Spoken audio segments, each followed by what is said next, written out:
नमस्कार जय जगन्नाथ मु आपन स्वागत करुँ को आज बड़ खबर भारत में महिला आईपीएल आरंभ होगा जाऊँगी। ऑस्ट्रेलिया परी भारत में महिला आईपीएल आरंभ होगा जाऊँगी। यह महिला क्रिकेट प्रति एक बड़ पदक्षेप से आरंभ हो 26 मार्च से शेष हो। खेलाड़ी मानकर ऑक्शन फेब्रुआरी 13 मुंबई ठारे हो। यह हूँ महिला आईपीएल प्रथम संस्करण।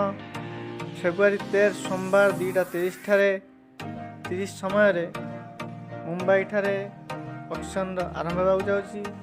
प्रत्येक दल को 12 कोटी टंका मिलिबो खेलाड़ी किनिबा पई। प्रत्येक दल 15 ରୁ 18 जन खेलाड़ी किनिबे। 7 जन विदेशी खेलाड़ी सेमानक मध्य रहिबा निहाती आवश्यक। संपूर्ण 1525 जन खेलाड़ी ऑक्शन रे भाग नेइथिले।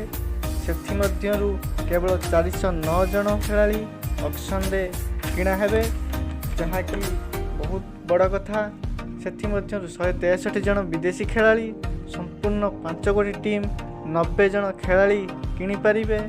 सेथि मध्य भारतर बहुत दामी खेलाड़ी जमिति कि हरमनप्रीत कौर, स्मृति मंधाना, प्रीति शर्मा एवं शेफाली वर्मा एमानकर बेस्ट प्राइस 50 लाख टଙ୍କା अछि।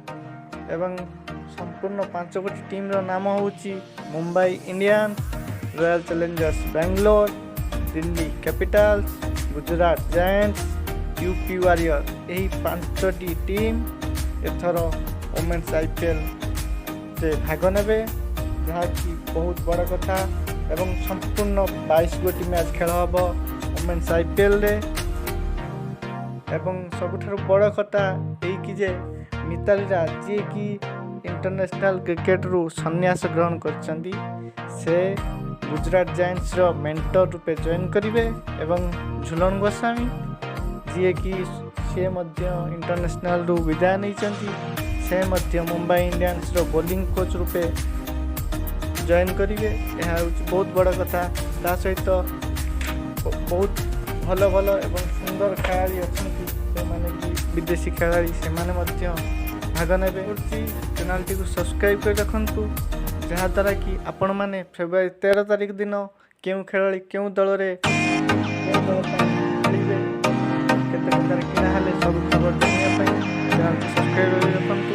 एवं परवर्ती वीडियो एक बहुत बड़ वीडियो होगा जाउछि, जहाँ कि महेंद्र सिंह धोनी के ऊपर होगा जाउछि।